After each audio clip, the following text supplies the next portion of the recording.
Ecuador has a big problem, and if you're currently living in Ecuador or planning on traveling to Ecuador anytime soon, then you definitely want to be prepared because it might cause you to not want to travel at this moment. So what exactly is the problem? Well, the government has put into action this kind of plan that I'm going to call planned blackouts. And I know it has a more technical or specific name, which I'll probably put on screen now. But what you have to understand is that during these planned blackouts, there's going to be a moment throughout your day that you're not going to have electricity. You're not going to have power. But why exactly is the government rationing energy? You see, the situation is that we currently have a deficit of about 5,000 megawatts of power. And the thing is that we were trying to get it from the rain that was supposedly going to fall during this whole season of El Nino, but the Interandean region is currently not receiving enough rain, which is where the hydroelectric plants are.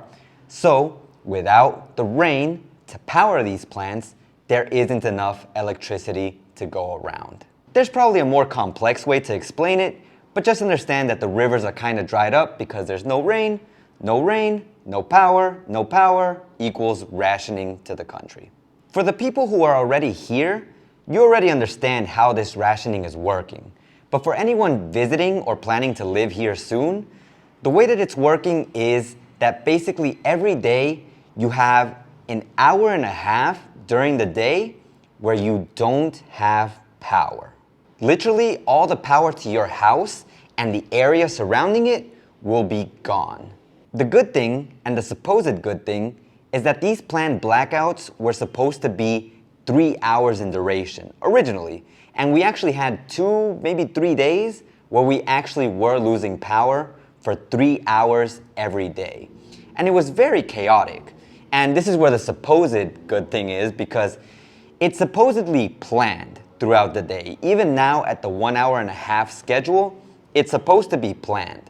For example, today in the sector where I live in, we would be supposed to have lost power, let's just say at around 1. Because luckily right now, this is November 2nd when this video is being recorded.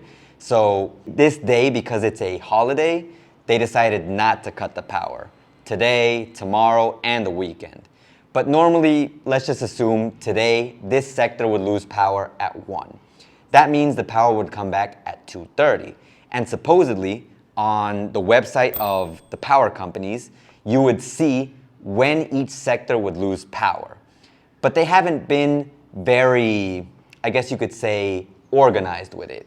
Because, for example, you would receive the communication only through posts on, let's just assume X or Twitter, previously known as Twitter. And in some days, maybe you would find the information on Facebook. And some days you might not even find the information at all. And you'd be like, what happened? When is it going to happen? Because not everyone, and this might be surprising, not everyone manages all these social media sites.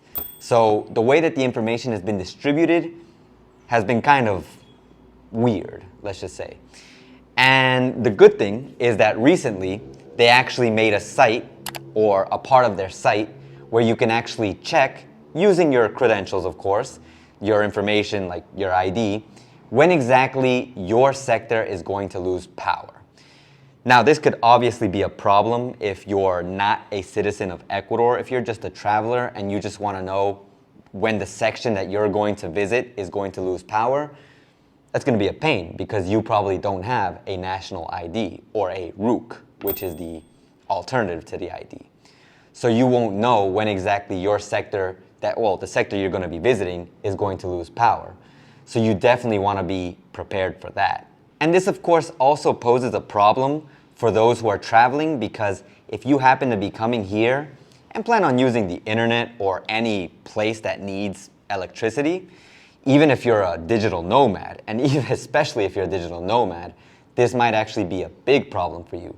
Because if you don't know the specific time that you're going to lose electricity, it could cut into your work and into the things that you're trying to do. So it definitely helps to know specifically when the power is going to go out so that you can coordinate around that.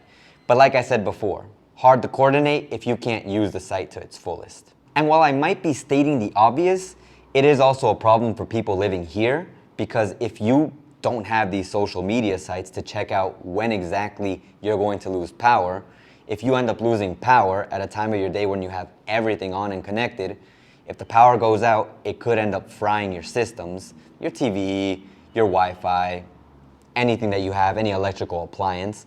And if you didn't already know this, here in Ecuador, they're not going to replace it for you, even if it is the government's fault, for assuming that everyone has the ability to check social media sites. Now, if you're wondering for how long this is going to last for, it's a evolving situation, because in theory, like I said earlier, we were going to have 3 hours of blackouts, of planned blackouts, and this could have lasted until December or until the rain actually fell, and in worst case scenario, they were planning it out to possibly last until next year, March. But since we recently got some assistance from Colombia and Peru, who are only offering us about 450 from Colombia and 50 from Peru, which if you check the number from earlier, we need 5,000, we're getting 500. That changed the situation a little bit, but it didn't completely fix the problem. So unless something changes, like massive rainfall in the Interandean region, or one of these countries offering more electricity at a cheaper price, because that was also a problem that I should mention, the fact that we were supposedly trying to get power from Colombia, but Colombia raised the prices of the power that we were getting from them. So basically, just to put out random, not specific numbers, if power was being sold from Colombia at $2, we were buying it, or we were going to be buying it, and we were going to be selling it back to the people at 30 cents, which did not make sense economically. Cents and cents. But basically, the problem there was going to be that we were going to be losing more than what we were gaining. And of course, Ecuador wasn't going to go through with that. If they did, it would have meant massive losses for the country. So the answer for how long this could last for, it really all depends on the rainfall. We could end it as soon as November if we get good rainfall. And there have actually been text messages from the phone companies stating that there's going to be supposed massive rain.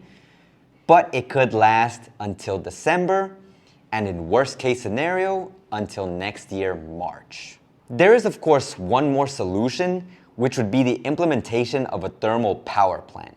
And in addition to the hydroelectric plants that we already have, this would help reduce the deficit that we're currently in. So my recommendation for anyone who's already living here, of course, is to check the website every day and inform your friends and family who might not be checking it every day, because it's just a kind thing to do to make sure that they don't blow out their electric appliances when the power goes out and it randomly comes back on an hour and a half later. And for travelers, my recommendation is probably to not come now if you don't have anything already scheduled. And if you do, try to join pages such as Ecuador Travel Info or Manta groups, or any group in Ecuador of the region that you're going to visit, so that way you can be prepared, because they do tend to send reminders. They make posts in order for you to know when these planned blackouts happen. And of course, if the lack of electricity isn't a problem for you because maybe you're going to be in the Amazon or in places that are closer to nature, then definitely come on down to Ecuador regardless, because it's still an amazing country to visit and the lack of electricity isn't going to affect you. But make sure you check out this video next, which has do's and don'ts if you're planning to come to Ecuador, so that way you can be prepared and stay out of trouble.